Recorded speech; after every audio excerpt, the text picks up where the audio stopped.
Hi guys, how are you today? I know I haven't posted anything this week about the live today because this place has been a bit of a zoo this week. Everybody's had hectic and crazy work schedules, and the studio is in an absolute disastrous state because we have some renovations going on. We're having windows and whatnot replaced, and that means moving a whole bunch of stuff around in the studio, and it's just been a zoo. So I really didn't get to it, although I did get you a project for today. The pattern is free this week. It's a random act of kindness, mine to you. And we're doing a fall welcome today. It's this fun little plaque, sign, whatever. It's very easy to do. The pattern is on the free patterns or free download section on my website. So if you'd like to download the pattern for that, it's available to you. You can go hop onto the website and you can download it there. So I'm in the process of just getting myself ready because that's the kind of day it is. Renee has been working insane hours the last couple of weeks. So I haven't had my camera guy around much. And so it's made for a very hectic week handling everything that ordinarily we have 2 or 3 people doing. And I've kind of been on my own this week. So and a lot in the last couple of weeks. So that can either be a good thing or a bad thing, depending. So we're going to paint this fun little welcome sign. It'll also give us a chance to talk about some things like surface prep and a bunch of other stuff that we tend not to really discuss. We just get hot into the painting. So I thought it'd be a good idea just to touch on some of the basics today and just have a little bit of fun, be a little bit creative, and then everybody can just relax. You don't have to worry about doing this as a class. So if you have questions, pop them into the chat room. Renee's monitoring that for me today, so he'll be able to let me know what your questions are. And if it's anything to do with painting, whether it's surface prep or tracing and transferring, if I've got tips or tricks or whatever, feel free to ask. I'm more than happy to help. And if you're ready to get started, so am I. Yay! Yay! So this is the piece we're going to do today. It's a really simple one. I thought it would be fun just to do a simple autumn project. Of course, I can't do anything without having some sort of fun texture or something interesting going on in the background because that's just how I roll. And so we're going to do a fast barn board for this background on this 2-piece surface. This surface is from Southern Ridge Trading. I love these. We do have these on the website. I love these. I don't know, they're just so pretty and so cute. They're a good enough size you could use them for ornaments. I think they'd look great. You can bring it closer to you. I think they'd look great as Christmas ornaments. So they work for a whole bunch of different designs, but I really do like this tiered idea, having the 2 layers. Just gives them a bit more oomph. So I've got mine base coated with black. Now, these are made out of MDF. MDF, when it gets wet, has a tendency to do some weird and wonderful things. So I like to seal mine. I prep it with a base color. In this case, I'm using lamp black. And I mix my base color with a little bit of all-purpose sealer, decoupage medium. I've even mixed it with varnish. And brush on 1 coat, let it dry, and then you're going to sand it lightly because MDF pills, it gets almost like a sandpaper effect when it gets wet. So if you give it a light sanding, really light, you don't have to saw through all of the paint you just put on there, but it's just enough to smooth out that surface a little. And then you can just wipe off the dust. So now all that pilling is gone. So this is when you're going to put on 1 more coat of that sealer paint mixture. And I usually go 1 to 1. So it's, equal amounts. And you put 1 light coat over top of everything and then let it dry. And you're going to get a nice smooth painting surface. All that pilling and whatnot will be gone. Charlene Saxton asked, have you ever used decor cork sealer on wood to hang outside? No, I have not. I like the cork sealer for things like MDF though. Not specifically to go outside, but I have used it for on MDF and it works really, really well. The cork sealer has a resin in it that helps it adhere. And that's the big thing with cork. It's not that cork needs to be sealed out from the weather because it really doesn't. But when you're going to paint on cork, you need something that's going to stick. And so that's why it's built more to adhere. That's cork sealer is a pretty cool product. For a while there was a trend. People were painting on all sorts of cork items and shoes and whatnot. And the problem with it was it couldn't get paint stick because cork isn't porous. so I'm just quickly drying this. And now we'll have a nice uniform painting surface. How do you do your base coating so that you don't get it on the edge? Oh, You did. I don't. I get it on my edge all the time. The trick is that if it does go over the edge, let me just show you. See, I do get it going over the edge. But the trick is before you dry it, go around to the edge and paint up so that you don't, smooth those out. You can use your finger, you can use a paper towel or whatnot. Just clear away those rough bits that go down the edge, or you can brush them out like I do. Linda Sofranco, if you were to use softwood, what would you recommend? Softwood like pines and things like that, I seal mine the same way. I use a good all-purpose sealer and I mix it 1-to-1 with my paint. The only thing I do differently is on the sawn edge where the grain is open. I'll take a little bit of wood fill and fill in that rough spot on the end and then sand the devil out of it when it's dry so that you get a nice smooth edge. But any type of wood surface, I like using my all-purpose sealer or decoupage medium. I like the matte one, and I mix that 1-to-1 with my acrylic paint to seal my surface. There we go. I like a nice smooth surface. Sometimes texture, you want it, and other times you don't. And this is one of those don't times.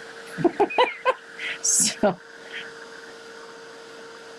and there, I got a nice uniform surface all ready to paint.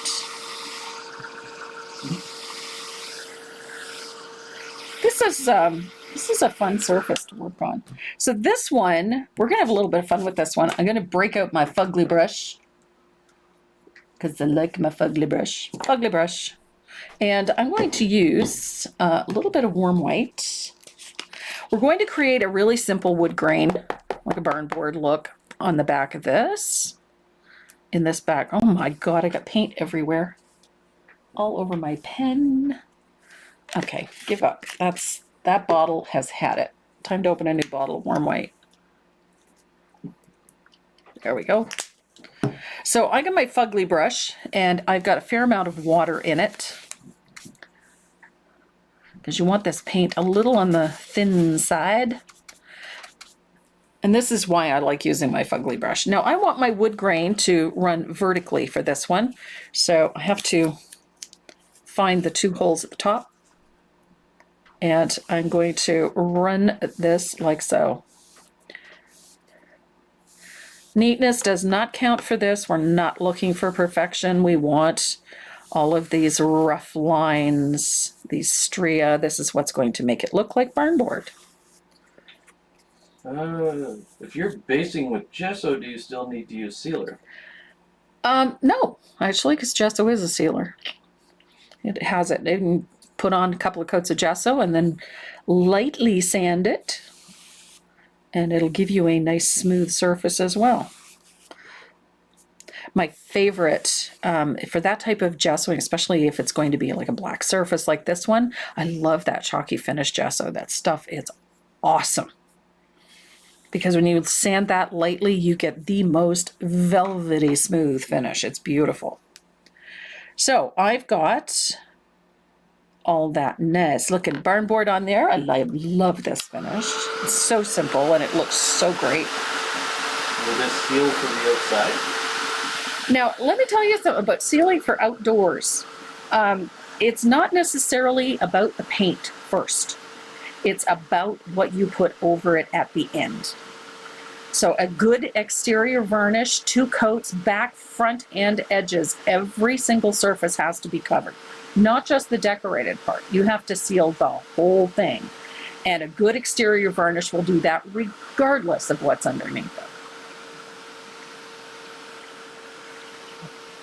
The only time you have to worry about the paint is finding something that is going to be light fast, that's going to tolerate the sunlight. That's the only thing. So a good quality UV exterior varnish, you cannot go wrong. Make sure that you put on 2 good coats, front and back and edges. Everything that's going to be exposed to the weather should have 2 coats on it.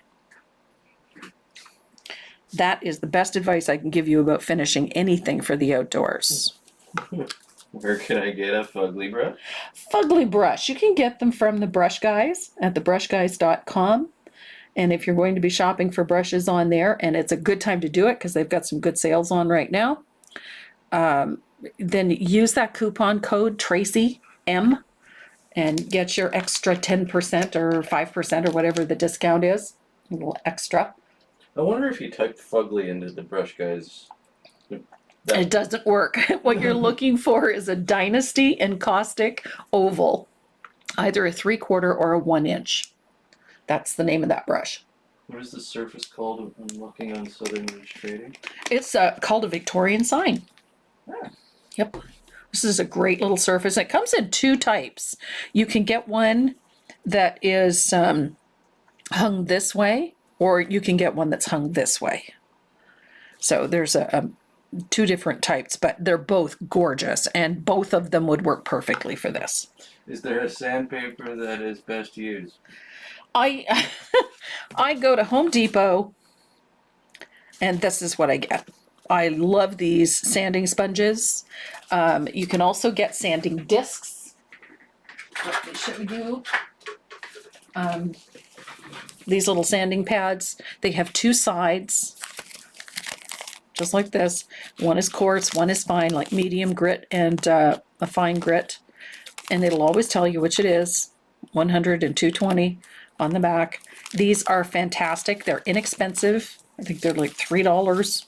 And you can rinse them. Once they get a little clogged up with paint, like this one is starting to show its age, you can actually run this under running water and it'll clean up, and you can still get all kinds of use out of it.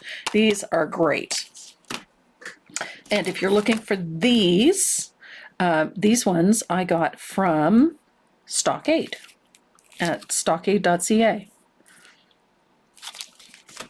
Those are awesome, those little sanding discs. I had to grab one in the package because I couldn't find the one that I'm using at the moment. Is the pattern on your website? It is. It's in the free download section. Freebies? It's in the freebies section of the website. Freebies. Yep. So if you're looking for that. So the next step to this is to put on that chippy paint. We're going to make this look like the paint's all chipped on the edge. So I need a little bit of black.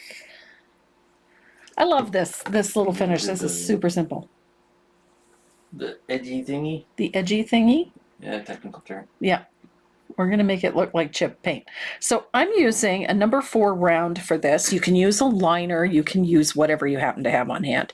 And you're just going to load the brush up with a little bit of black paint, and then you're just going to roll it along the edge so that you get sort of an irregular edge all the way around. Neatness does not count for this. And you're going to go all the way around. It's super easy. Easy peasy. Where's Bob? Did he move out during the renovation? Bob is missing. He's missing in action. MIA. He's MIA today. He's probably in the paint rack behind me. Probably. The studio is an absolute disaster. There's painted pieces lined up along the walls, and There's cabinets moved into the laundry room. It's just a disaster in here. A disorganized disaster. And they haven't even started yet. So it's certainly not in the shape that I prefer to have it in.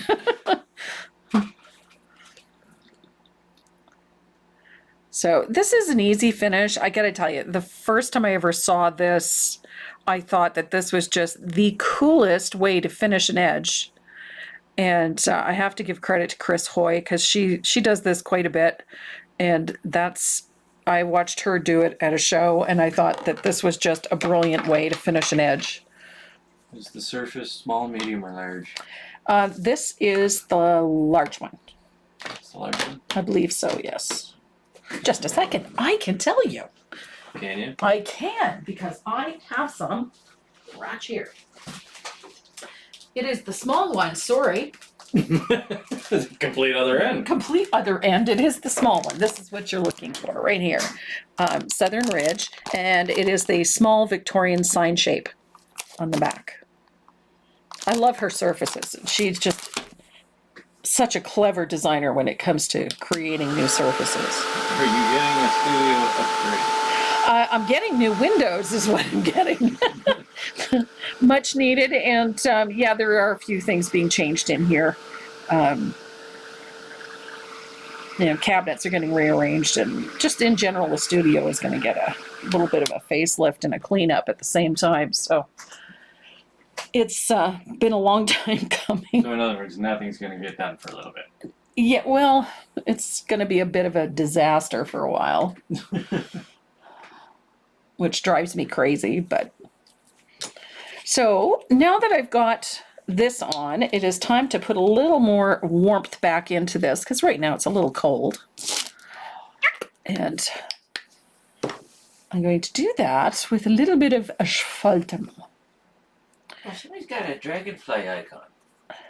Cool. So I'm going to float around the outside edges of this. There's no need to do the whole thing because we're going to cover most of it up, but I like to put a little bit of warmth back in, so I'm just going to float. Neatness doesn't count for this. It's just a loose wash of color all the way around the outside edge. And this just keeps that warm look back in, like so. It's easy peasy. This is super easy.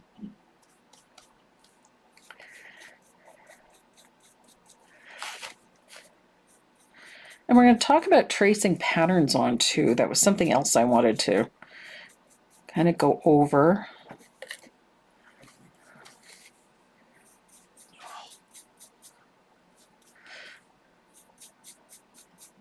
The camera guy is trying to stay awake over here. He's been working nights, and then last night he was working a concert. And what are you doing tonight?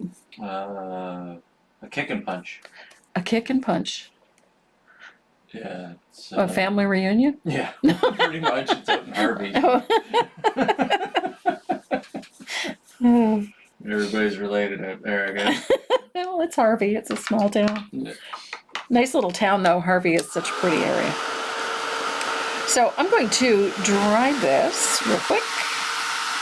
And then I'm back at the art museum on Sunday night. I'll wait till Wednesday. I got... No, I don't get Thursday off. I get Friday, Saturday off next week. That's it. So it's literally been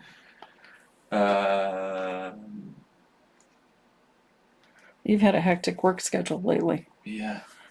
And it's usually filling in for people who don't want to work, apparently. Yeah. So I've got my wood grain done.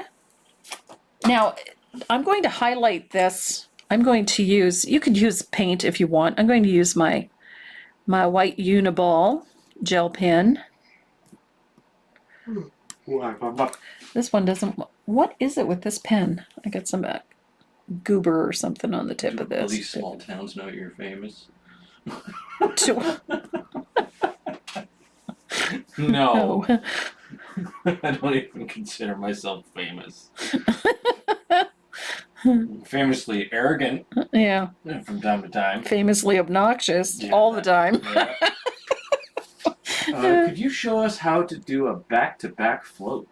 Absolutely. Back-to-back floats are, you usually see them in things like ribbons, areas where you need a highlight that is going to be brightest in the center and then go out. It's a unique way to do a highlight. Finish out this outline and I'll show you.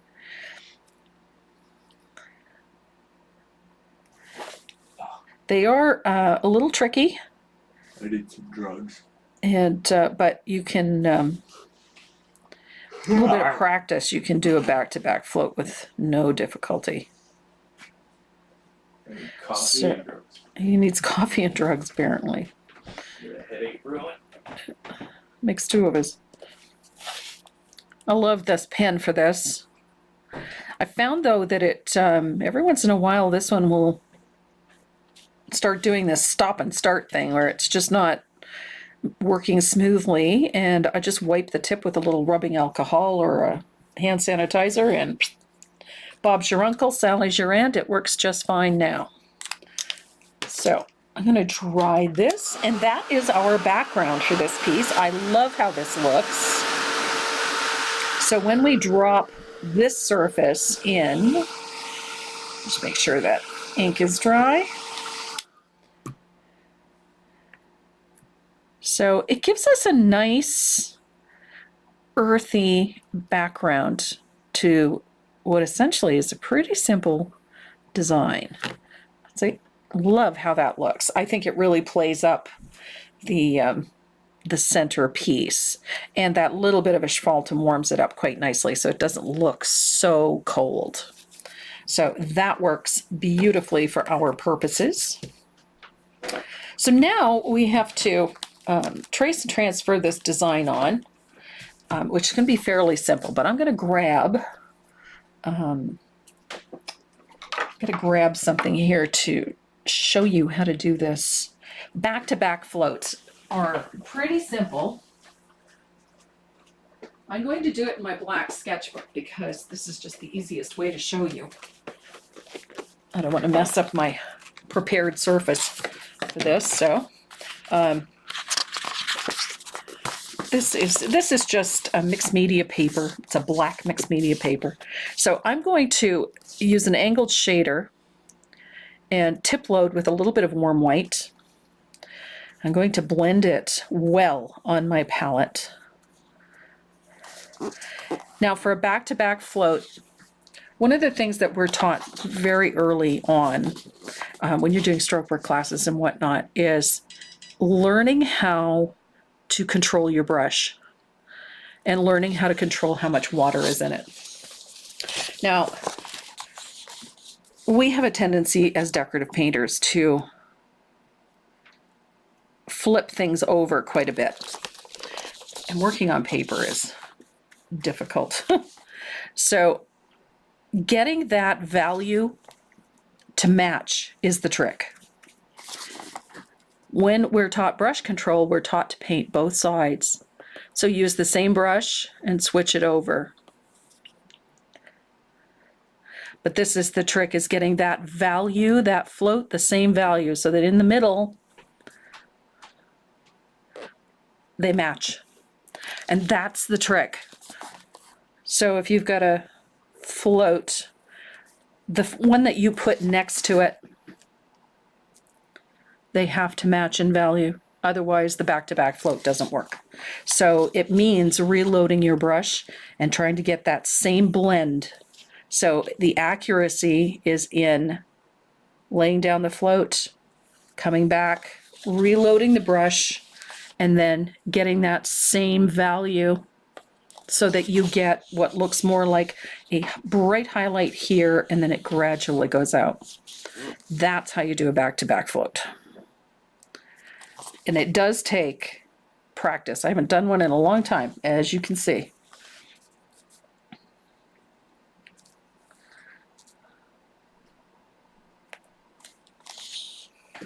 But that is how you do a back-to-back float. This is essentially just 2 floats back-to-back. But getting that right balance amount of paint twice is where the trick is.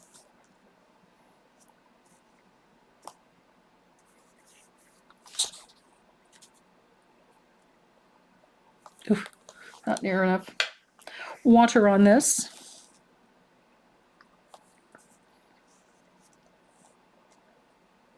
Yeah.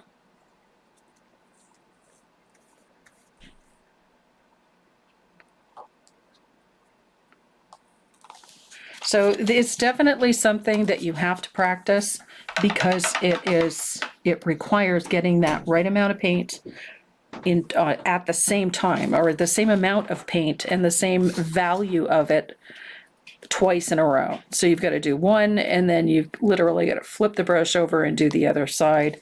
So getting that right amount of paint in the brush so that you can pull off that back-to-back float is takes practice. So hopefully that helped. So we're going to talk about transferring your pattern on. I make copies of my line drawings. I very rarely ever use the original line drawing. Even from when I'm designing, I very rarely use my original line drawing. I usually make a copy of it. And you'll notice that in my patterns, for the most part, if it's a specific shape, if it's not just a 8 by 10 or what have you, if it's a specific shape, as in this case, I cut out that line drawing so that it fits the surface.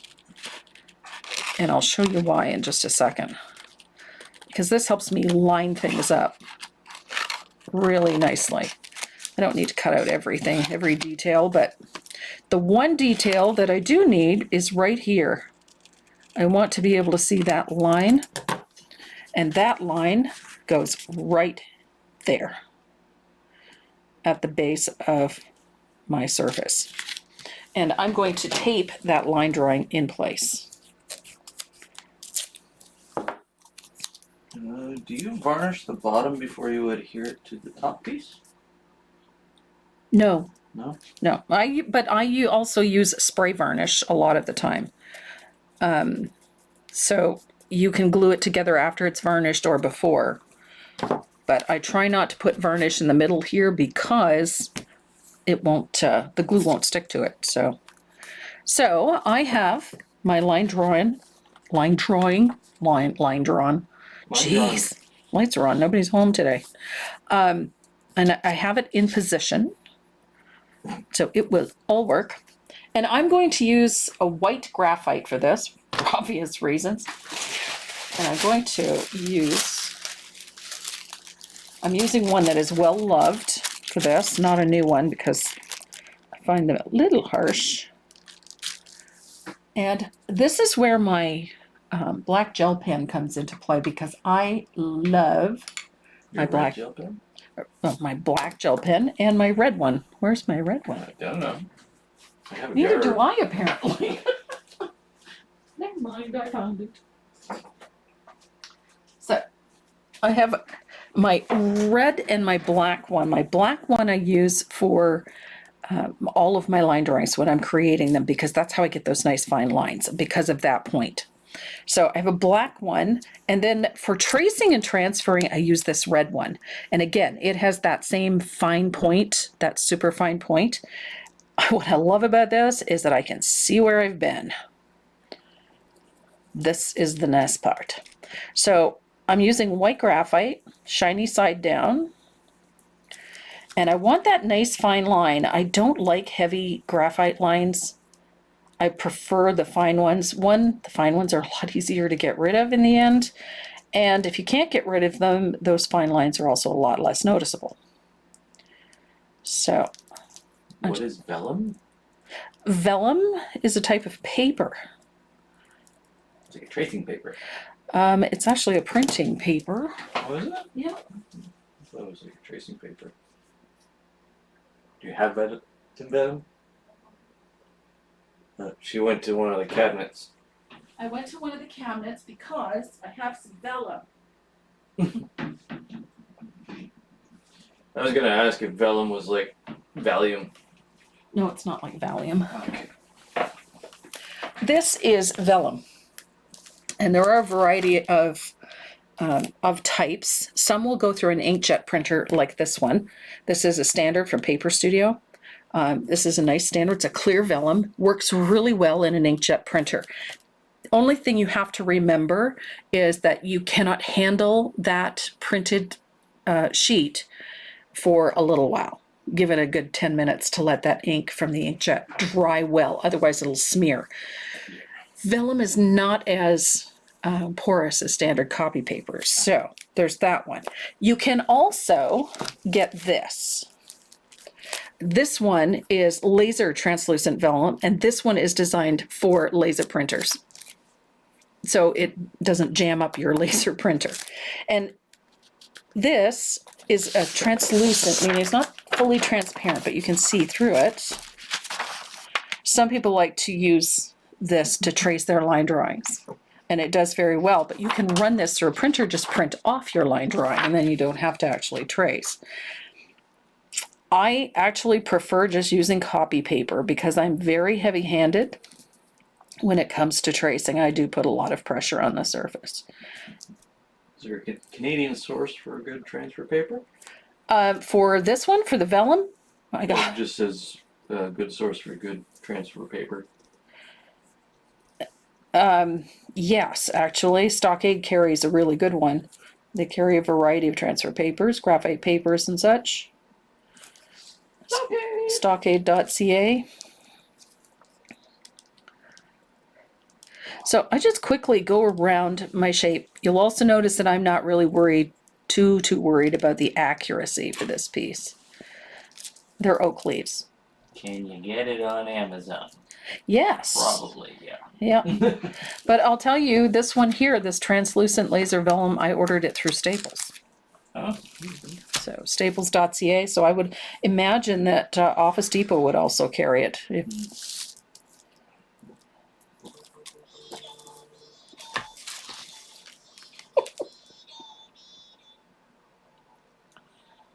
that that? It is. Sorry, guys. My husband is phoning.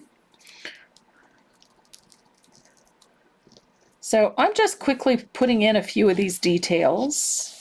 I'll call him.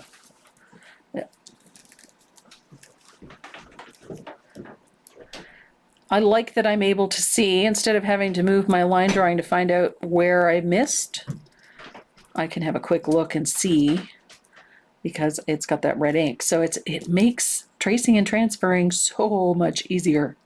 I love it.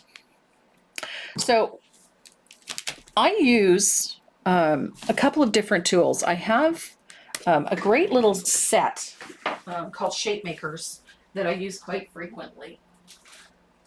I'm a big fan when it comes to circles, anything circular or perfectly square, like checks and triangles. They need to be accurate.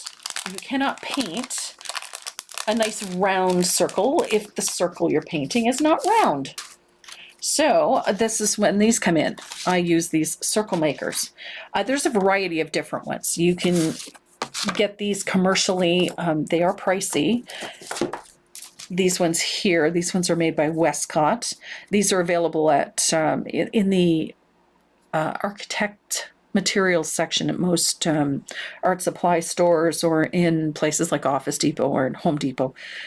they're a heavier grade plastic. They're very durable. They last forever. I have several sets with multitudes of shapes and sizes.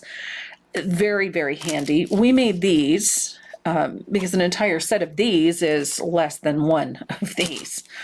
So this is what I do. I use this template for tracing.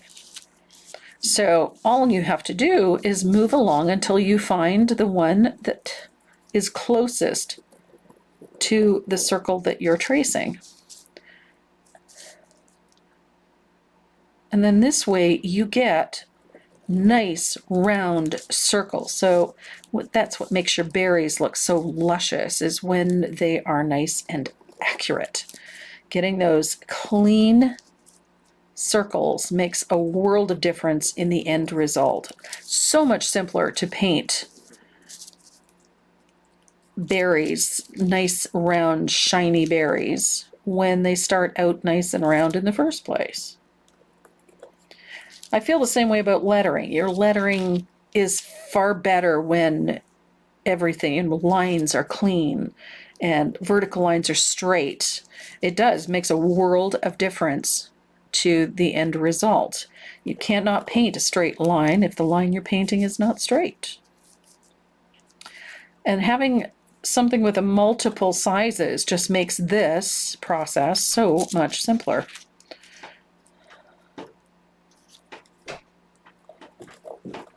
Comes up. And see, we've got nice round berries. And then we're going to just stroke in those vines, the little stems that are holding those berries together. Just like so. And voila. So we'll have one look, make sure everything is traced, which it is, so we are good to go. So now I can remove my line drawing.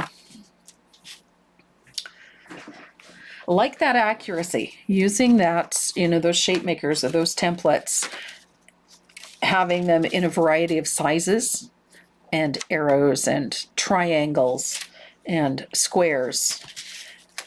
Having a selection all on one sheet makes life so much simpler.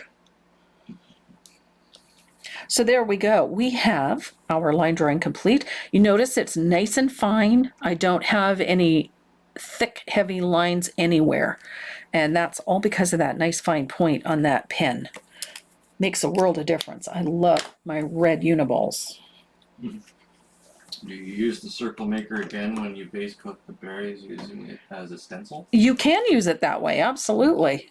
There's nothing to stop you from doing it. If you feel you're not doing a great job base coating them and keeping them nice and round, go right ahead and use it. The nice part is these clean up just super easy. Little hand sanitizer, done like dinner.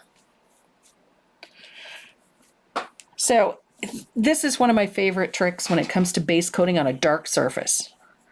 Take a little bit of warm white or white gesso, thin it out, and base coat. Just one coat. Doesn't even have to be fully opaque.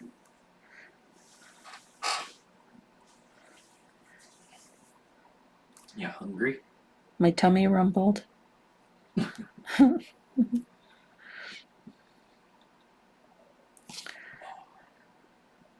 So super easy. And again, I'm just using a number 4 round to base coat this in. Having it that little bit of white does 2 things. One, it gives you a nice solid base coat, makes things nice and bright so that you can see them, and then you don't have to worry about wiping off your line drawings. And when you're going to put down a color like the ones we're going to be using, having that little bit of white on there will make things so much simpler. Your coverage is going to be better because you've got a base down.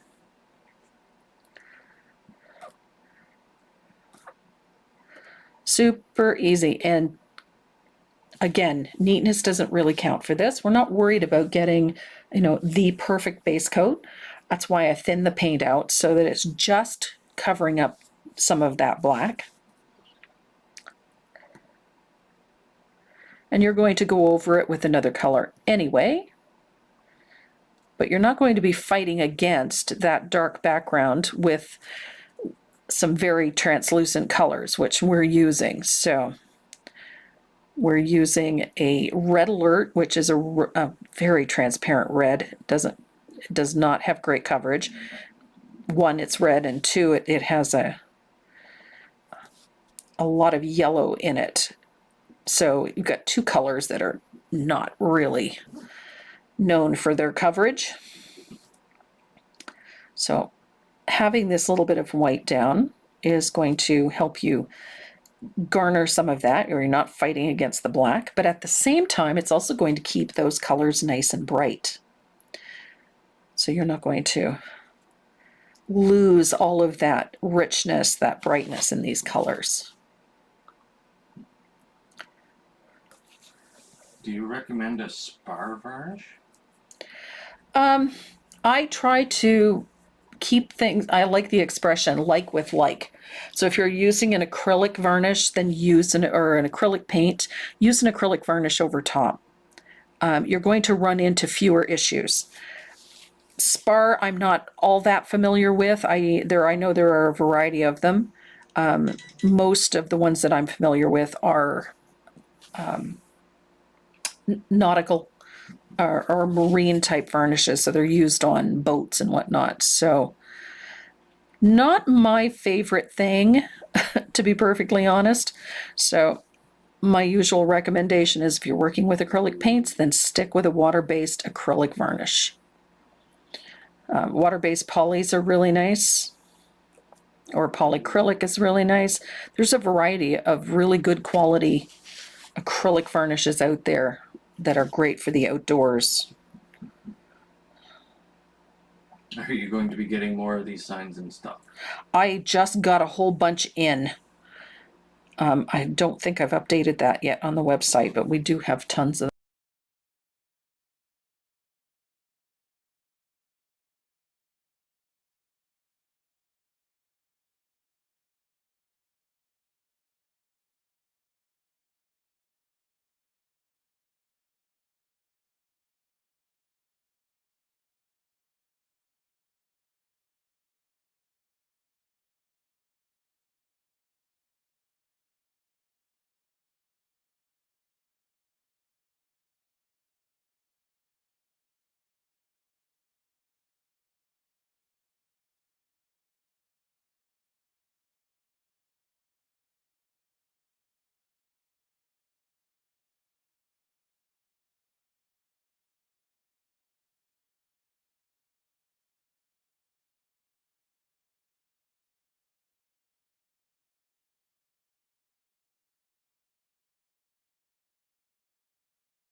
Are we good? Cranked it up. Have we got volume now? I think we're good. I think we're good. Please tell me we have sound. Sound. How long has that been out, I wonder? 2 minutes. No, Thanks for showing my text. People are losing their minds and saying, yes, the sound's back. Good. Okay, so whatever you were talking about there Uh, for the last 2 minutes. yeah, so we were talking about painting round things. So when I paint round things, I don't paint on the line. I just work in a circle until I meet the line. And that way, round things stay round. Sorry about that, guys. Don't know what happened to our mic. But I think it just gets overloaded. it could be. So I've got one coat of white on my berry. Sound is mumbled. Muffled.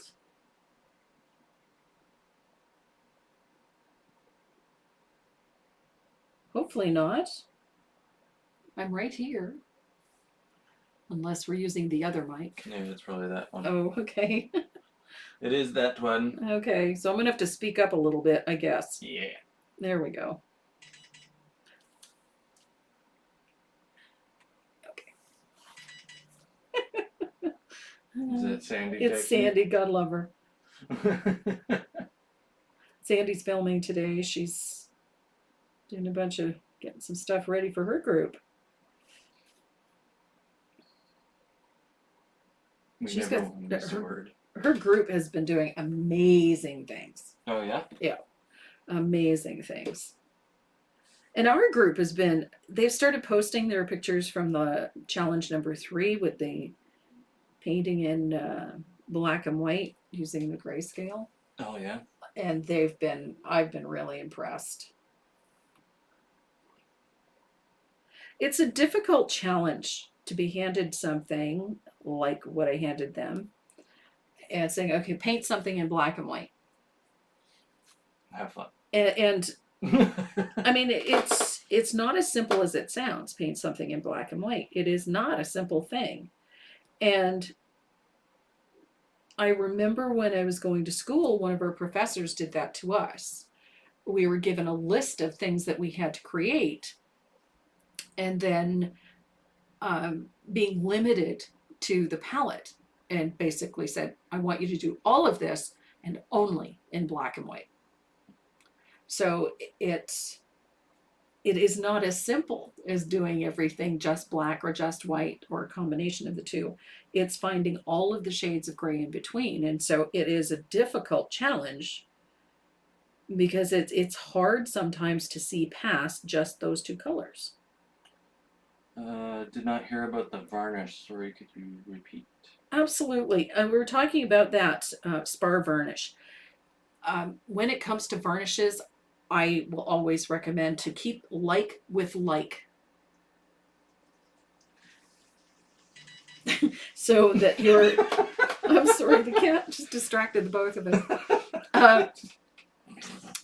If you keep like with like, so when it comes to working with a Spar varnish, I don't work with it. I'm not familiar with it. So I can't honestly say. I do know that they make a variety of varnishes for a variety of applications.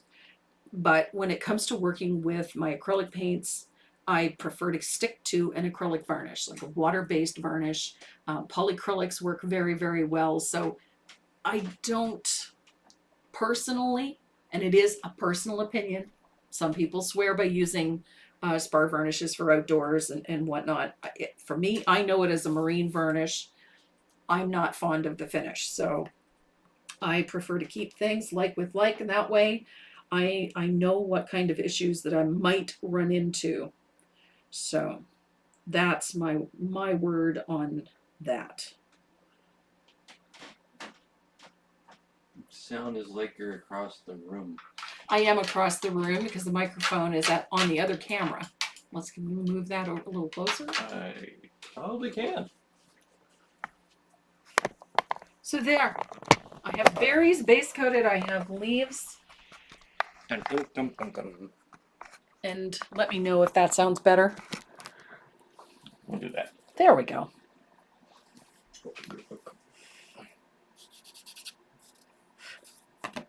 So I have a white base down. I've got base coat on my berries.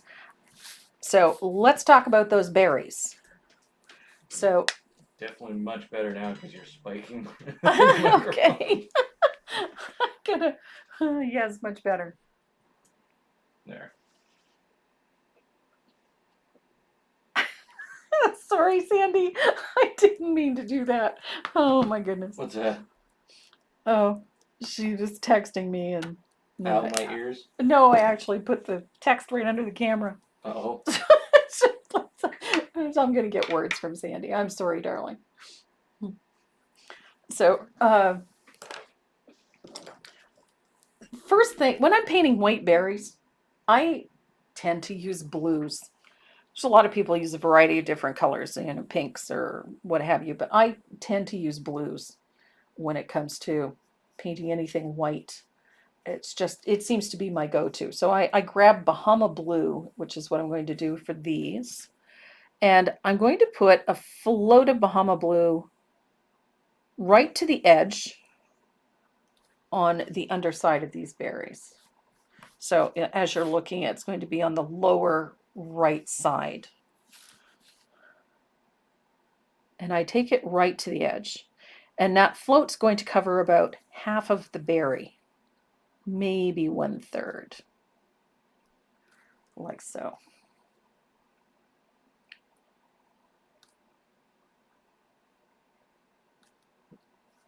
If need be, I can blur that out in post before it gets archived. Okay, thank you. So I've got a float of that Bahama Blue. It's on the lower right-hand side. That is my first shading. That one is essentially to establish color. So now I want this berry to have a little shading. I'm going to use a little bit of thinned asphaltum.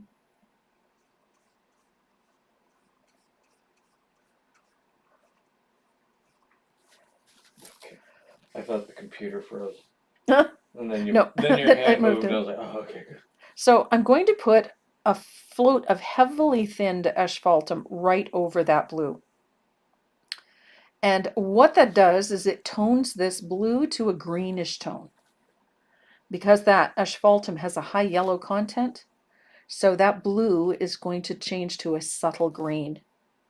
So it'll take on a bit more of a green cast. And at the same time, that float of asphaltum also subdues that white, brings it down just a little. So it has two effects. It takes some of the brightness out of that white. And I'm going to dry this. And now I want to make this berry look really round. So we're going to do another float of asphaltum, but we're not going to go right to the edge. We're going to pull it in just slightly. So I'm going to tip load. Now I am heavily thinning this asphaltum. I don't want it full strength. And I'm going to come in from the edge just slightly. So it's a millimeter at most. I'm doing this a little more.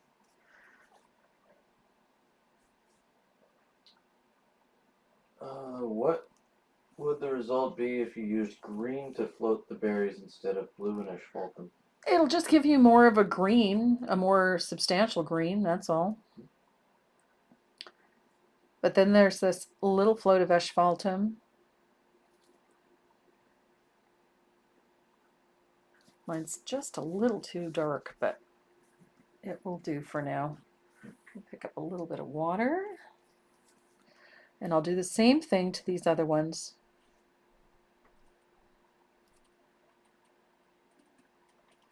And I'm coming in, as I said, just a little from the edge. Just notice there's a hair on my berry. There. Okay, got it. Mm. Oh my gosh. Actually, if you could drag your palette in, they can want to see how you load your brushes. Okay. I'm going to pull my palette a little closer. It's a smaller piece, so I had to bring the camera in much closer. Yeah, he's got the camera in much closer than normal. I'm trying to avoid hitting it with my head. So I'm using it's heavily thin, so I'm not using a ton of color on here. And that's even too strong, but that'll do. So that's my shading on those berries. And so the final point, pardon the Nothing worse than pun. a hairy berry. Okay. I'm going to add a highlight to these berries with just a dot of warm white.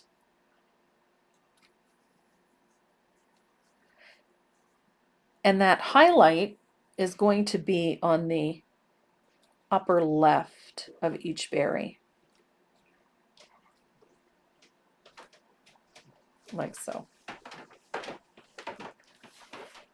And that's how you get that nice, shiny looking berry. Now I'm going to dry this real quick, and then I'm going to erase some of those graphite lines so that you can see just how nice and round. Right now they look rough because you can still see that graphite line around the edge.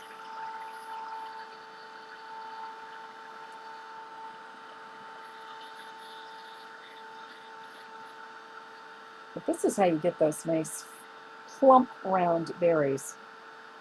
And this works for almost any color combination. So if you wanted to do these berries in a different color, feel free to do it. You can try using, even good grief, red alert. That's terrible. I could not for the life of me remember that. So I'm going to dry that.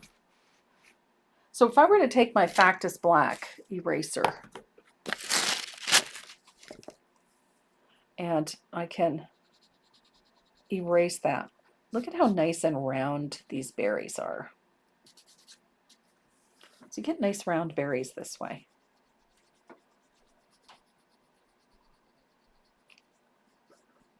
And it's such a simple way to do it. Because when light strikes something, it passes behind the object as well. Passes by on both sides. And so you see a little of that lighter value back there.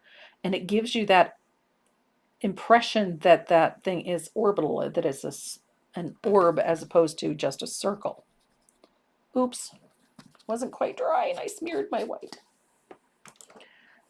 So I will fix it.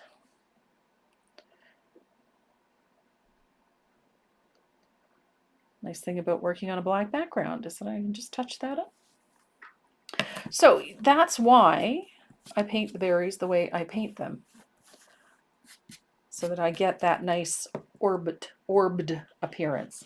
And it still leaves, as you can see here, a little of that background, of that base color. So you can see that it gives it that nice round appearance. So now we're going to talk about those leaves. Leaves are, I love Red Alert, but it is a very transparent color. And these three leaves, one is burnt orange. And you can paint these in any order you want. If you want to make the green leaf the more dominant, feel free to base coat them anywhere you want. So we're going to start with this green one in the back. Again, I'm using that number 4 round to base coat this. And again, having that white base down is going to save you a lot of headache and a lot of time. Trying to base coat with these transparent colors over a black background will drive you nuts. So I like to use my warm white or white gesso, light buttermilk, any nice opaque white tone will work perfectly for this. You know, titanium white, whatever you happen to have on hand, as long as it's a nice white. Buttermilk works. Just something that's going to give you a bit more opacity underneath. Is all you really need. So there is our green leaf. And we're going to let that dry, and then we'll come back and put a second coat on that, just so that we have a nice base coat. And then I'm going to do this red leaf back here. This is Red Alert. This is such a great red. But I will tell you, it is very transparent. And so having that little white base under there is going to make a world of difference than trying to paint over top of that black with it. So Renee is back, so he's going to let me know if you guys had any questions.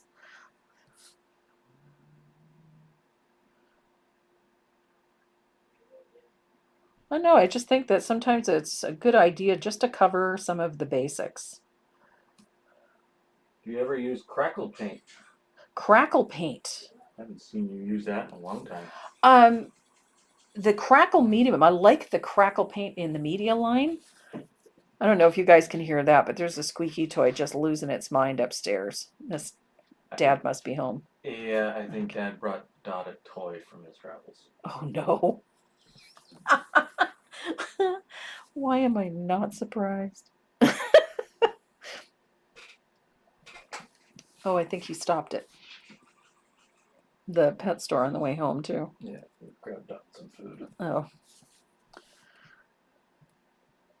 They say that cats wrap their owners around their little fingers. I think every animal wraps Dad. Oh my gosh. He's helpless.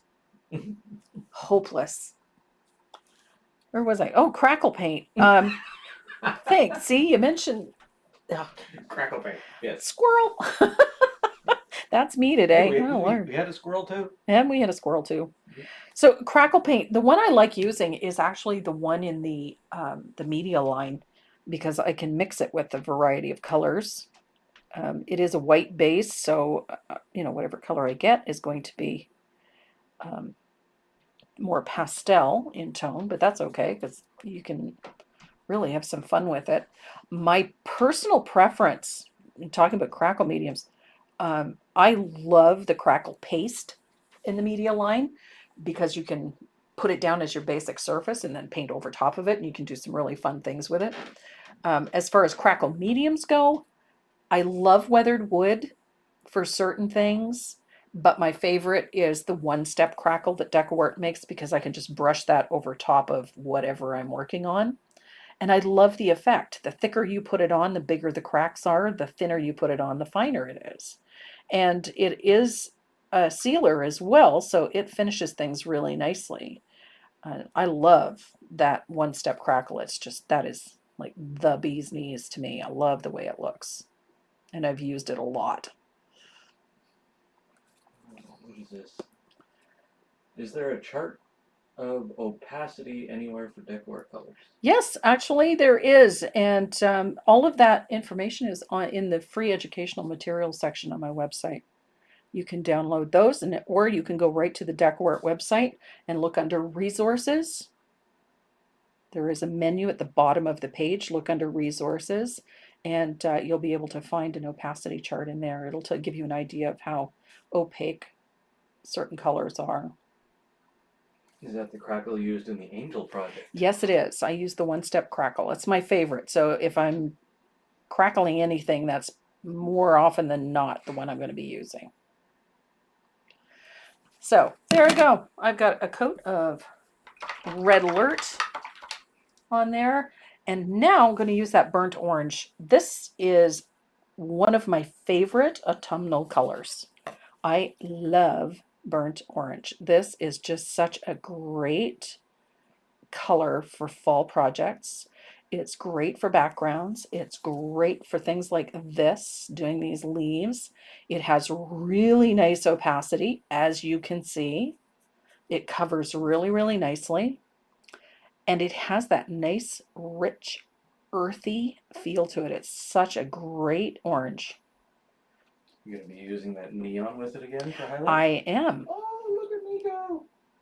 I love working with those neons. They're fabulous for punching up highlights.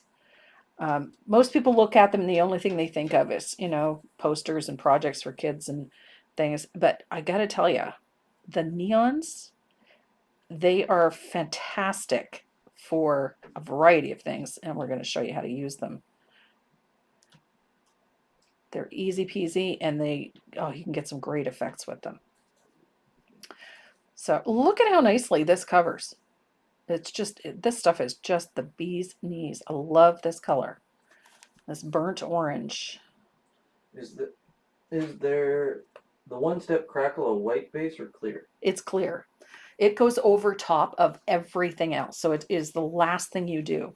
You do all of your regular painting, and then once it's completely dry, you just literally pour some in the middle of your project and then work from the center out until the whole surface is covered.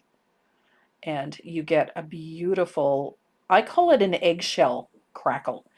It reminds me of old porcelain. The old porcelain used to have this great crackled finish, and that's exactly what it looks like. It just has this great vintage feel to it, which is probably why it appeals to me so much. But the finish is gorgeous. What was the other leaf color behind the red alert one? This one is antique green. It's my go-to green. I use antique green all the time. I want it a bit more opaque than what I have here, so I'm going to quickly put in another coat. See, on my screen, the burnt orange and the red alert are kind of similar. One's like a couple value or two away from the other. Mm. But in real life, yeah, in real life, they're very different. I don't know. Does it show up on the bottles? Yeah, again, they Yeah. look like... Or just the lighting? Yeah, it's definitely lighting. Yeah. I wonder if I will... Uh-oh. The computer geek is at it already. He's playing with things. What I'll do is I'll crank up the... No. Bring down the contrast a little bit. And then increase the exposure, decrease the brightness, just contrast a little bit there. He's tweaking. Should be a nice big difference between orange and red now. Hopefully. So the next step is to put in some shading. And I'm just doing this with a Sphaltum. I'm just going to put a center vein down the center of that leaf. And it's just a float. And I'm going to do the same thing on these little leaves, or out to the points, like that. I'm not really worried about getting them perfect. I just want them to imply the curvature in these leaves. So I'm going to do the same thing on the red alert leaf. Yes, you can see the difference now. Oh, good. Yeah, sometimes it's really hard to color correct when you got so many colors to correct for. Yep. And because she likes the wide variety palette, Yep. makes it a little difficult sometimes. So I've put some center veins in, and they're not pretty. They're rough. They don't really need to be pretty, but they are, just so that it implies the curvature. Now, I did put that in the line drawing, so you'll be able to transfer that line drawing. You can just draw them in and reposition it if you need to. And then you can put in that center vein. What's up? Here's a good question. Yeah. Can you use the one-step Crackle over the media acrylics? Yes, absolutely. Perfect. There you go. One Step Crackle works with almost every acrylic out there that I've tried, and that means Joe Sonia. I've used it on a wide range of things, and it works beautifully. Let's see what my dad gave my dog. So I'm going to dry this real quick, and then we're going to talk about the highlighting. Now, the highlighting on this piece is it's pretty straightforward, but we're doing it in 2 stages. So we're going to use a highlight color, and I'm going to start with that green one in the back. I like doing the one in the back. So I'm shading back there with asphaltum. So I'm going to put a nice little shadow underneath these leaves, because I forgot to do that when I was putting in the other stuff. So I'm just going to shade under just to separate that leaf a little bit.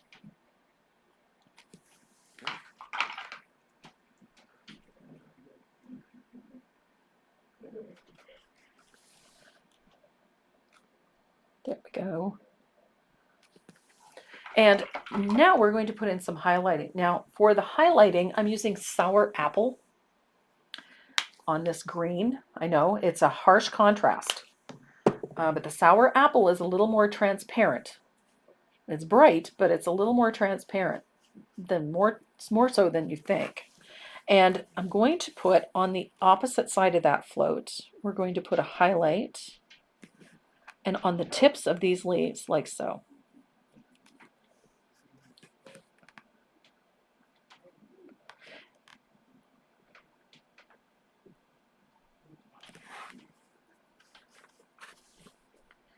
Now it is an obvious and bright highlight, and it is going to give us a lighter base for our highlights.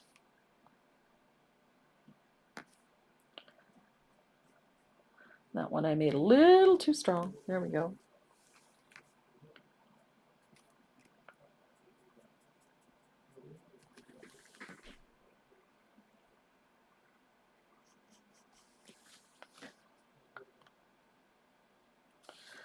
And then once that's dry, you're going to highlight again. This time you're going to use that thermal green in the neon.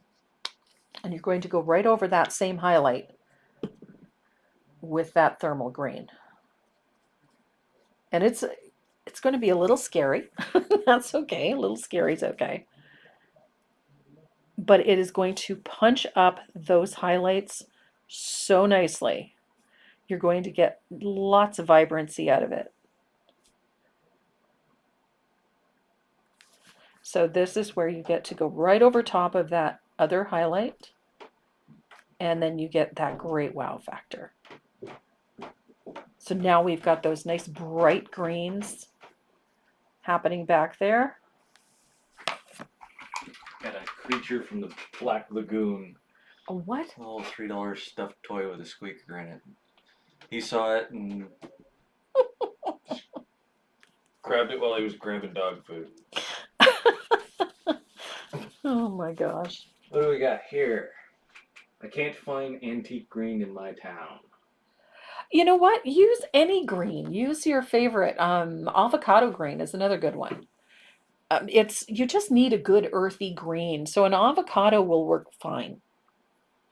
Don't be afraid to switch out colors. If you don't have a green or a specific green, try playing with another one that comes close, like an avocado. You just needed something with a little bit of brown in it, like a nice earthy green, and it'll work just great. What can you use if you don't have thermal green? Thermal green, then switch to a really bright green. Look at like a citron, or switch this around. Grab some margarita if you have it. Citron green if you have it. Foliage green. What's that one on the top? Foliage green. That's foliage? Mm-hmm. So don't be afraid to use some other colors. Especially right now, certain things are really hard to find. Transient colors? Transparent? Transparent colors? You need something with, like, vibrant. That's all. Yeah, but are the neon colors transparent? Yes, they are. Yeah. Semi-transparent, I guess is a better word. So they work best when you've got something opaque underneath them. So we're going to move to this one here, that red alert. And the color that I'm going to highlight with is Orange Flame. And I love me some Orange Flame. This is I think, one of my favorite oranges. So I'm going to highlight opposite all of that shading and on the tips and edges of these leaves. Like that. And then highlight up with the meat. I don't think there's any giveaways, is there? Yes, there is. Oh, never mind. I was Me wrong. too. We have 3 stencil sets to Stencil give sets? away. Yes. Stencil sets? Sets. Sets. Yes. Okay, so I need my real Can I name. show you what the giveaway is for today? Sure. 3 of you are going to win one of these shape maker sets. Ah, shape maker. So they're valued at what? $18, I think they are. $15 or $18. So 3 of you are going to win a set of those shape makers. That's our giveaway for today. And we also have a couple of little Southern Ridge trading goodies to tuck in with those prizes. So yes, there's lots of goodies. Can't have a Saturday without a giveaway. I just thought it'd be fun to do something that is, based on doing a random act of kindness. So these would be a nice thing to paint for, senior citizens that are in care homes or in, assisted living facilities. It'd be a nice little welcome sign they can hang on their door. Or for a friend that is, perhaps struggling right now. I know some people are really having a tough time. Families are dealing with loss during all of this, and families are dealing with illness through all of this. So, there's a lot of people out there that could really use a little bit of kindness in their day. You only have 100 names. That's it. Why do I only have 100 names? I need more than that. That's it. We only got 100 likes on that. There's only 100 likes. We need more likes. Gotta click the like button. So I'm just highlighting opposite that 101, yeah. shading that I just put in there with a float of that orange flame. Now you can put on layers of it if you find that it's not bright enough to suit you. If you want a little more drama, go right ahead and put another float on. I wanted a bit more drama in this, so I'm putting some more on. Transient? Transient. Transient. Transient, yeah. Nope. Asking if they're the neons are transient. They're translucent. That may have been not autocorrect. No, she said no. I'm not sure what she translucent. means by that. Yeah, apparently it means they don't last a long time. They're not glow in the dark. No, they're not. Oh, okay. I don't think. Yeah, no, they do not glow in the dark. They will glow under black light, but they don't glow in the dark. Never used that term, trans. Anyway, so I've got my orange flame on top of that red, and I'm going to use the orange flame on this one as well. So let's do that. I like this orange flame as a highlight color on oranges because it is a little on the transparent side, but it especially over reds, it gives you nice contrast over those burnt oranges. It's a really nice color. And it gives you that little punch of heat. I like how it is enough of a contrast that you get that little punch of heat. But it's not an in-your-face orange, but it is just beautiful on fall colors.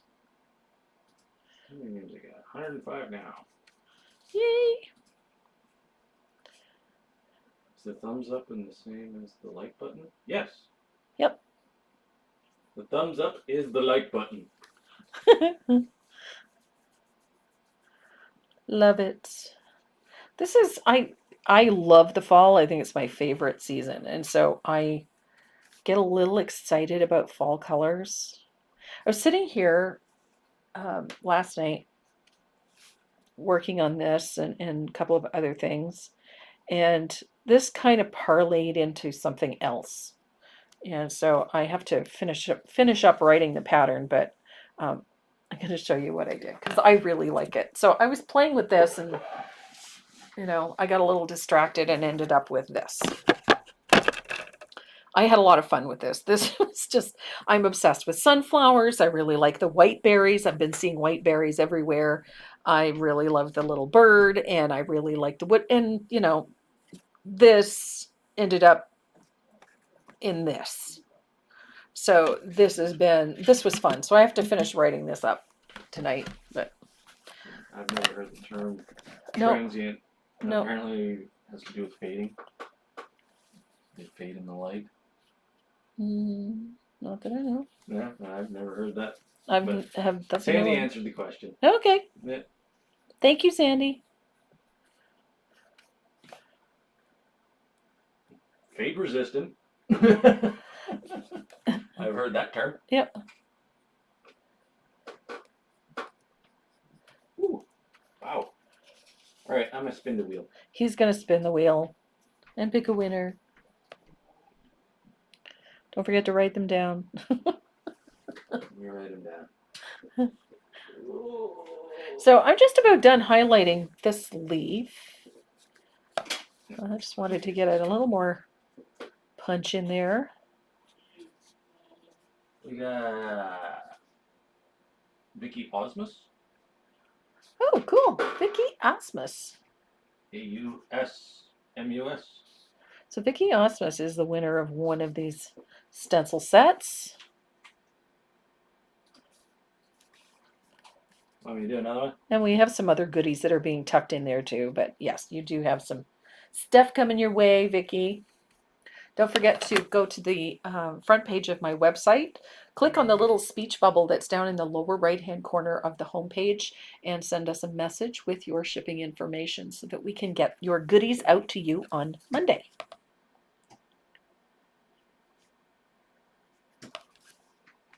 There we go. Shuffle. Everybody. I have a name you have to add to that if you don't mind.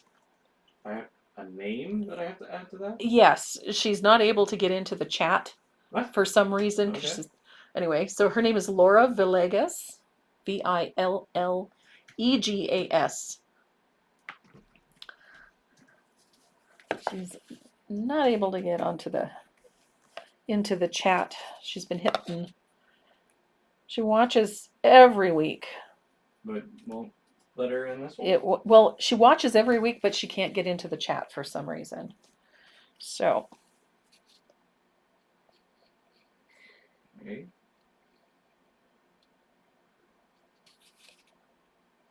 So Laura, I know you're watching. Yes, we did add you to the wheel so that you can participate in those draws. Only reason you wouldn't be able to get into the chat is if you weren't logged in. Well, there we go. So if you don't have a Google account, Google account or a YouTube account, that would explain why you're not able to get into the chat. But that's the only restriction I put on the chat room. Oh, okay. So that way we don't get unidentifiable people. Ah, yes. So we don't have to worry so much about spammers. Spammers, trollers. Yeah. 16-year-old kids trying to have a little fun and disrupt the chat room. Gotcha. So I've got all of my orange on there. So now I'm going to highlight that red with the torrid orange. Oh, it's because she's on an iPhone. Swamp Thing is dead. Oh, Dot killed it already? Swamp Thing is dead. Oh my gosh. husband gave Dot a new toy and she killed it. It's dead. That's too funny. Yet that silly fox has still got a squeaker in it. Yeah. Mind you, it But no doesn't. stuffing in No it. stuffing in it though. Yeah. So I'm going to float over top of all of that burnt, or not burnt orange, the orange flame with that torrid orange. I love these neons for this. This is just way too much fun. One thing I discovered about these neons that I didn't even think about, I went to scan a step-by-step that I had done using these neons, and wherever the neon was came out white. It does not go through a scanner. So it did not work as well as I'd hoped. So now I take photos of them instead, and that works. So I'm just floating right over wherever I put that orange flame with a float of that neon orange, that torrid orange. I love the effect. It puts all that heat, all that bright orange, that spicy color out onto the tips of these leaves. I love it. Makes things nice and spicy. The only way people aren't able to chat is if they don't have a Google or YouTube account. And you're on an iPhone. No, even if you're on an iPhone, you still have to have a Google account. Okay. So. Because chat on the YouTube app, you have to physically go to it and not be in full screen mode. Okay.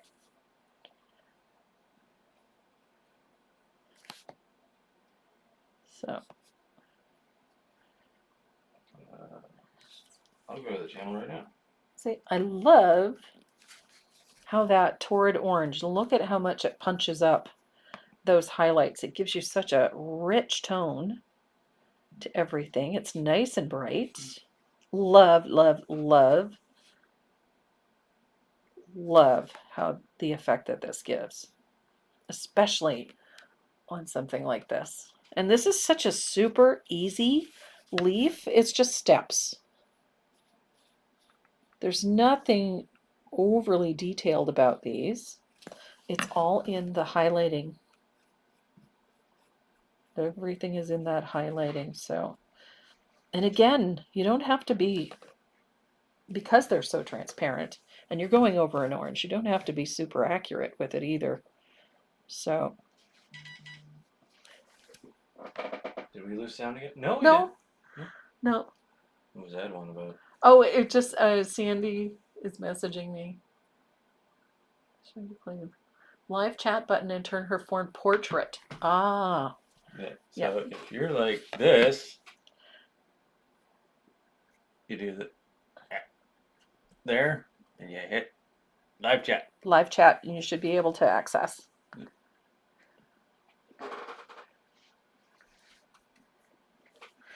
There's so many different ways to access YouTube, then trying to figure out how they all work. Yeah. If you're on a Yahweh, it's different. If you're on Android, it's different. If you're on a Windows tablet, it's different. Yeah. It's a pain in the butt. Especially when you're trying to get everybody on board. So. And I'm the tech guy. And he's the tech guy, so he's the one that's got to deal with it all. So there are our leaves with all our highlights in. I love, love, love how these neons look. So I'm going to dry this real quick. And then I'm going to quickly, I'm going to add a little more shading just to clean up a few things. So I'm going 18 in tech. What more can we ask? So I'm just going to load up my angle with a little bit of asphaltum. And I'm going to deepen a few shadows and clean up a few things. Tell us how you really feel, Renee. Oh. No, not safe for work or not safe for the internet. If it's not safe for the internet, you can imagine my feelings. So I'm just deepening a couple of shadows, essentially just to give us a nice clean edge and to set some of these leaves back a little bit. I wanted to darken that shadow in here and under there.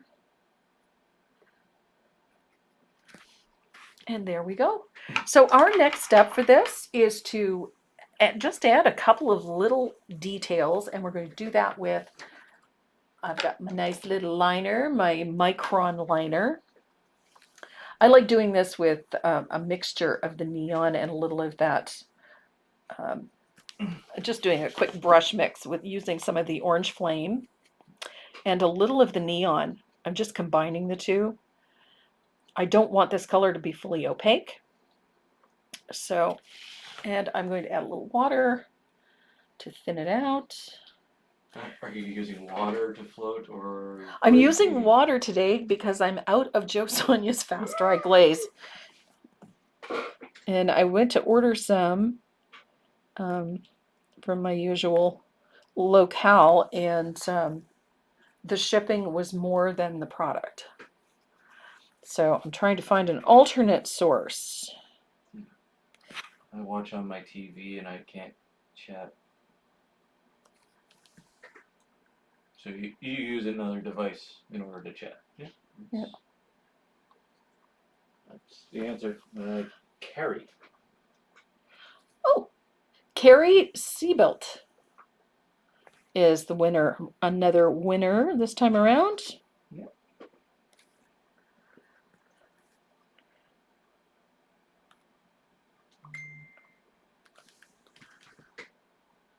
Oh yeah, you can really see that red alert pop now. What's Sandy saying? Oh, it's not Sandy. No. No. Is it Dad? No. Is it Karen? No, it's actually it's Laura. She was just asking for a little bit of help Oh, once we're done. once we're done. Yeah, that's all. No worries. We'd be happy to help. So I'm just taking a little of my thinned, that mixture that I made. I like putting just a loose little line around things. It's not a hard line. It's loose, just a squiggly little line, and I do it all the way around everything. So same with the green. It's just this loose little line, like so.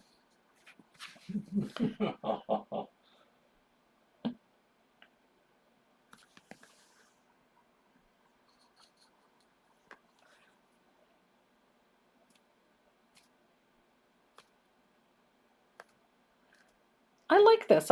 It gives things a little, softens the edges a little bit, makes things look a little more relaxed, gives them a little movement. And one more. One more. Spin me right round.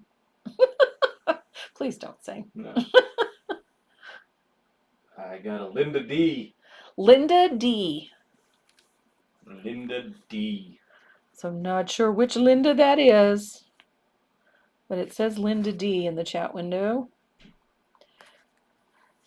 So there, I've got that loose outline. You can see that it's not a strong, hard outline. I'm just using a little of that orange flame and the neon orange combined. I just wanted a semi-transparent line around everything.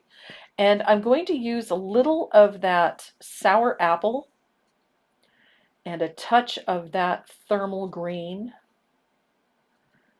to stroke in the stems for these berries, and it is just a light line, nothing too strong, like so. Doesn't even have to be connected, as long as they're just there. And then we've got this little curlicue here, me and my curlicues. I like my curlicues. And again, it doesn't have to be perfect.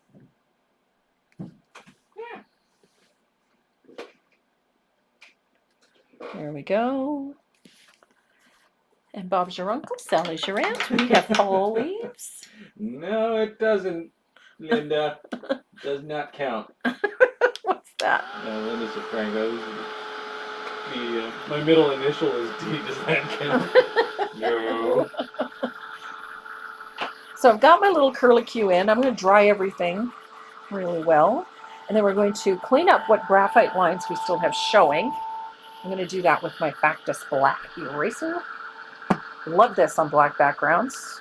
Makes a world of difference because it does not polish or cause the black. And it also doesn't smear graphite, which is a big deal for me. I hate it when graphite smears everywhere. And this is where I get to clean everything up. There we go. And then we have one last thing to do for this. Well, actually a couple of last things to do for this. If I can find my sheet. Ooh. Rainy 928. Wow, Stump. Storm coming in fast. Gotta run. Ooh, well, apparently we've got one coming too. Yep. So I've got in the pattern, the word welcome is printed in there. And I like to cut mine out with edging scissors. I just like how it looks, that's all. So you can cut it out straight, you could tear it out if you wanted to, it's entirely up to you. I just like how this looks. And I'm going to choose where it's going. I'm just going to go right here. Comme ça. Apparently severe thunderstorm warning for the Fredericton and areas. We're supposed to have storms most of the evening. So I have my little welcome word there. I'm going to float a little asphaltum along the bottom of my paper. Like so. So are those berries or pearls? They're berries. And I just messed this up. There we go. I had way too much paint on my brush. If you can see the top of this table, it's an absolute disaster today. We could zoom out. No, don't do that. Don't do that. It would ruin the illusion of this. Oh, you should talk about what you got. Oh, yeah. I got to talk about. We're going to talk about that in a second. Do that for the outro. We'll do that for the outro. Okay. I wanted to talk about one of my personal challenges. I posted it earlier this week that I had been working on a Mark Menendez piece, the sherry glass with the grapes. I love Mark's designs. There's something so elegant about his work. So we'll talk about that in a sec. So I've got my little welcome word, and I dipped it in my water dish so the paper is nice and wet, like really wet, and I just dropped it. There we go. And I want it to go right here. So I'm going to brush that area with a little bit of matte medium. And I can go over everything because I've erased all my graphite lines now. And I'm going to place the word welcome. I want to overlap my berries. I went to all the trouble of painting them. There we go. And just press that into place. And then I'm going to use a little matte medium over top. Now, the reason I wet the paper is because paper stretches when it gets wet. And if I were to just drop it into the wet medium before the paper was wet or moistened, it would tend to buckle and ripple, and it does all sorts of weird and wonderful things. So to avoid that rough, rippled, bubbly effect, I put the paper in water first. You can mist it with a mister, but I like to dip it in water. So I'm going to dry this really quickly. And you can go over the whole surface with your matte medium. It's not going to hurt anything. In fact, it's going to give you a nice finish. It's just like varnishing things, right? It makes all the colors pop. It's my favorite thing about varnishing. Is all those colors just go pow.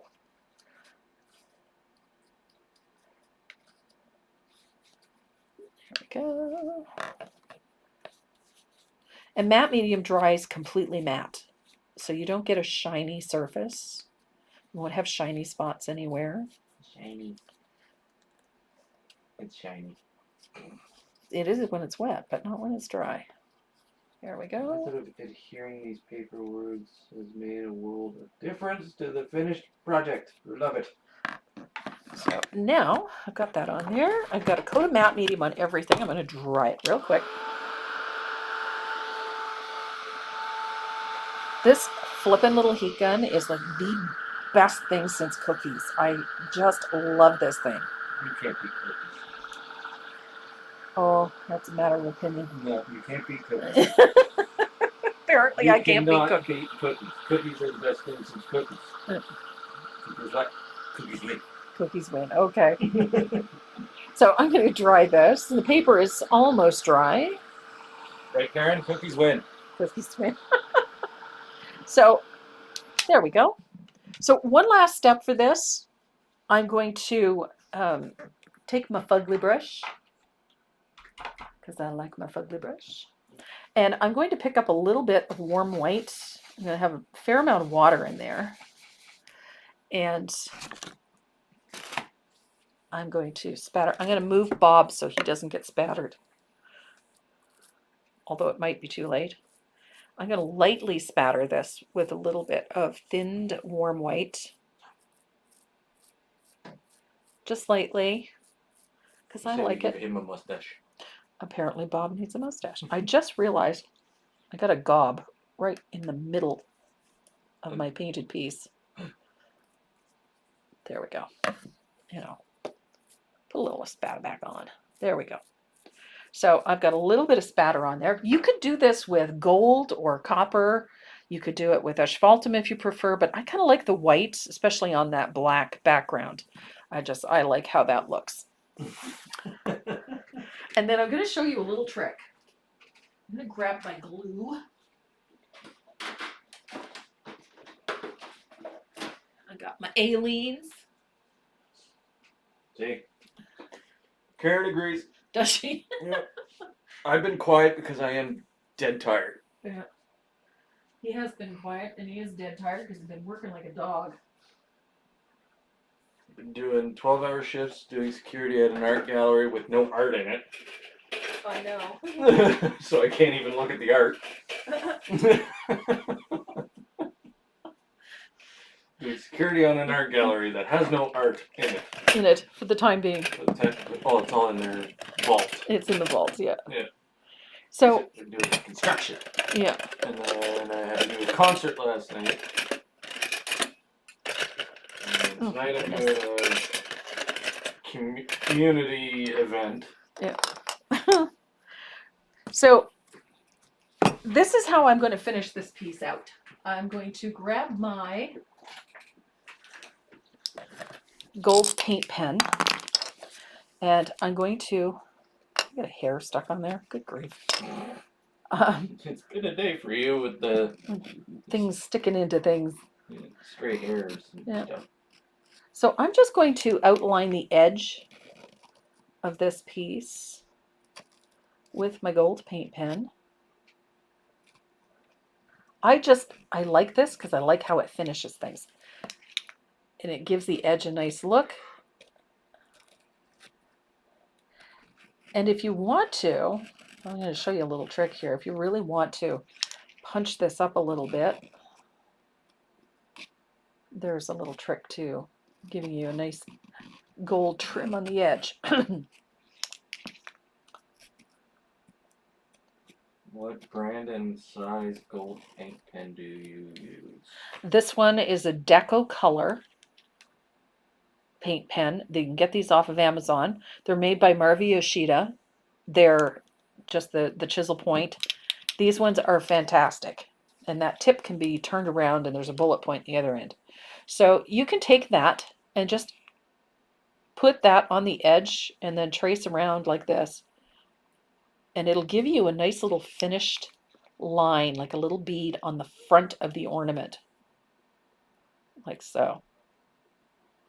Just by standing it on the corner of the edge. Like so. And you can go all the way around. Give yourself a nice gold border. So it puts a really nice little thin gold border all the way around your piece. And it's super easy. You don't need to measure anything.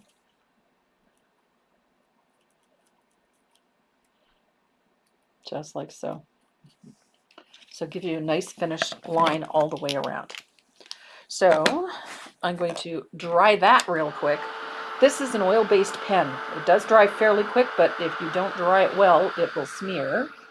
So I just give it a little time. So I'm going to flip it over, and I'm going to put a nice dollop. I'm using Aleene's clear tacky glue for this. This is my glue of choice for this type of thing. You can use what? Hot glue? You can use whatever glue, whatever blows your hair back, honestly. Old-fashioned Elmer's. Wood glue will work beautifully for this. I just happen to like this clear gel. So make sure Tasty Elmer's. when you're doing this part, tasty Elmer's. Okay. You're the kid that ate the wallpaper paste, aren't you? No, I ate the glue. So make sure that the hanging holes are towards the top. Don't do like I did and put the piece on upside down, and then I had to take it all off. You just make a mess. And then center it in there and give it a good push like this from the center out. I prefer to put my glue on from the center because then as you're pushing down, you don't have gobs of it oozing out around the edges. And then while it's wet, you can maneuver this until everything is straight, level, and centered. And then once you have it there, you're going to take one of these things. Hands working out with you today? This one is, yeah. So you clamp that one in place, and then that's what I love about these buffalo clips. These are great. Buffalo clips, bulldog clips. Bulldogs, whatever Paper they call clips. them. And then I put those little arms down onto my surface like so. So that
we're working on it. Bear with us. Trying to get the. Oh. Well, that works. It's the microphone from the laptop. Oh. What's up, Bill? He'll hear me nice and clear. There you go. She says, okay, we've got sound now. So that's it. If you're looking for the pattern, it is in the free download section, in the freebies section on my website. You can find the pattern in there. If you're looking for the surface, we do have them in stock, but we do have to update the website. I'm not sure what's on there right now, but we do have plenty of them in stock. So if you're looking for them, just give us in 10 minutes and we'll get that sorted out. And are we ready to move? They see the box. They see the box. I gotta move. Oh, he's gonna move the camera.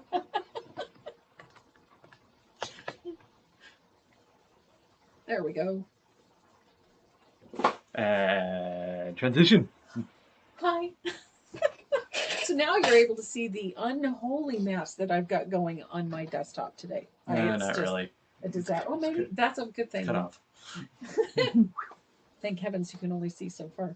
Oh, they can see the box. Yeah, they can see the box. I got Happy Mail this week. I was so excited about this. Coming back to talking about stretching ourselves artistically, it's always a challenge, especially for decorative painters. We have, get into painting and we enjoy our painting, and then every once in a while we want to try something different. And for years, I have been a painter. And the last time I picked up colored pencils, honest to God, the last time I picked up colored pencils, I was still studying art. That's a long time ago. And it was never a medium that I was particularly comfortable with. I did a lot of drawing. I did a lot of drawing classes and courses and whatnot. But over the years, particularly with decorative painting and the style of painting that I like to make, I never really needed to do a lot of drawing.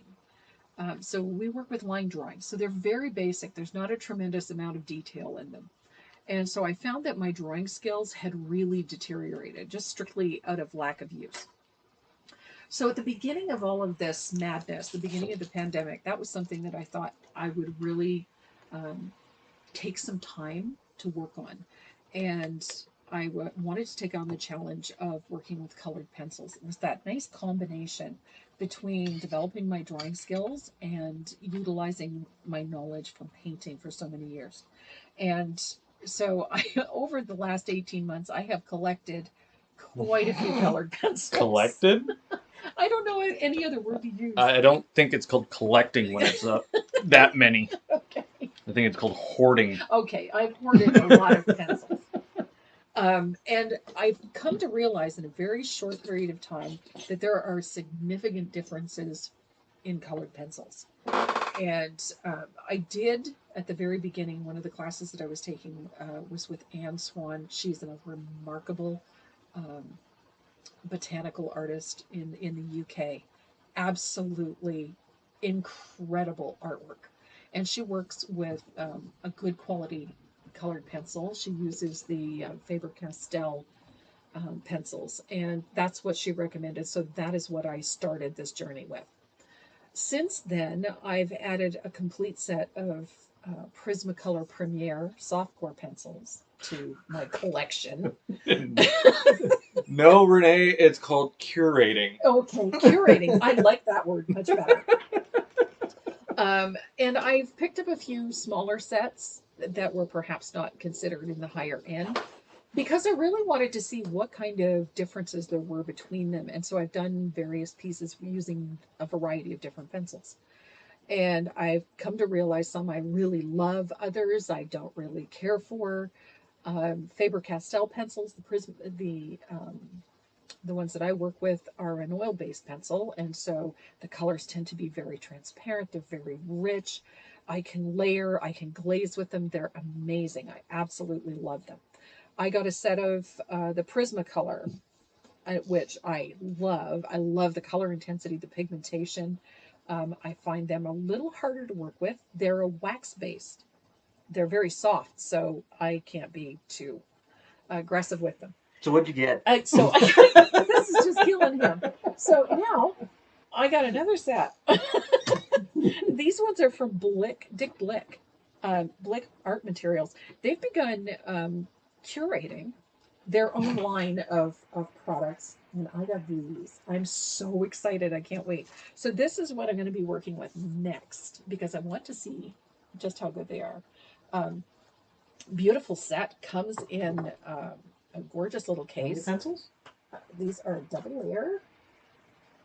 There's, I want to say 72. I think there's 72 pencils in here, which is lots. That's lots of pencils.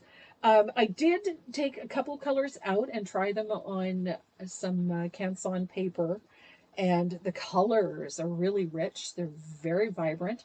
They're a medium soft. They're not quite as soft as the Prismacolor and not quite as firm as my Faber-Castell. So I'm kind of thinking there might be a happy medium in there. So I'm anxious to really get down to brass tacks and create something with these. Box. And it came in a gorgeous little case. Most of them come in tin cases or those plastic clamshells, and this came in a nice wood case. I did go onto their website and look. These are normal retails, $150 for this set, and they have them on sale right now on Dick Blick for $74, I think they were. Whoa, like 50% So off. 50% off, and it's a beautiful set. Price is really nice. So if you're looking for a good quality set, my first impressions of these is very positive. I'm quite excited about working with them. So What are they made of? these ones are a wax base. They're a wax base? Yes, these are a wax base. So I'm quite excited. So that was my happy meal this week. I'm really excited about playing with that. What else? What else? I had something else I wanted. Oh yes, the pattern for this little guy will be up later today. I had a lot of fun with this one. I'm just obsessed with the fall stuff right now, and I kind of wanted to do a little bird, so I got a little chickadee in there. So that pattern will be up later. Again, the free download for this one is in the freebies section on my website. Just check on there. You'll be able to find that. Surfaces are available as well. We will update that as soon as we get off today. Our winners again. Do we have a quick list?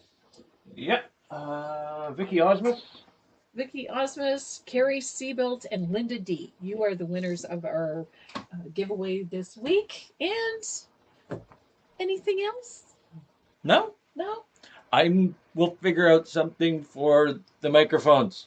Yep, we'll get the sound sorted out. I just need time off of work so I can do that. He needs a little time off, period. Nah, it's not that bad. And next weekend we are painting Magnolia. You're doing the Magnolia We're finally? going to do the Magnolia. I don't know where it is, but we're going to paint the Magnolia next week. I know, it's because all the paintings are everywhere. The artwork is all over the floor and it's everywhere. This place is a disaster. The studio is a disaster. You know, cabinets are moved and windows are going out and going in, and yeah, it's a disaster. So Take a nap. take a nap. Oh yeah, long nap. I'm gonna sleep for like 3 days when this is all over. And I'm working on another new floral to go in that set as well. We're going to be doing a bird of paradise.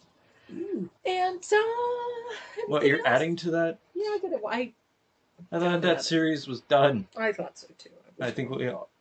Yeah, I was wrong. I was wrong. I'm going to add more color.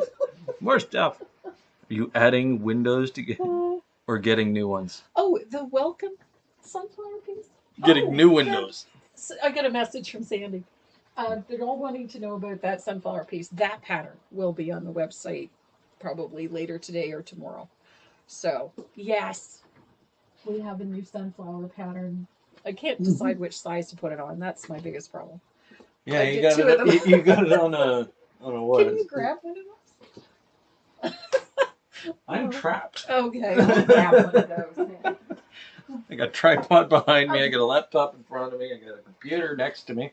He's hemmed in. Like I said, the studio is a disaster. Yeah, this is a new one too that I just finished, and Sunny it's fun. But this one is a really fun technique. It's not the usual, believe me. And then of course I had to put bumblebees in it. But yes, that pattern will be up either later today or tomorrow. And I think that's just about it. Fuzzy butt bumblebees. So, guys, in reference to this little one right here, take a few minutes. This can be painted on almost anything. So, go ahead, paint it on a greeting card, send it out as a little gift, give it to one of your neighbors that perhaps doesn't get out often. Give it to somebody that looks like they could just use a little kindness in the run of a day. And from me to you, thanks very much for joining us every Saturday. Thanks for putting up my shenanigans this week and the madness in this studio. We really do appreciate you coming every Saturday, and we're going to keep doing it. So thanks for joining us. To my membership group, another challenge coming up. I can't wait to see your black and white flowers. That's it for us this week. Love you. Stay safe.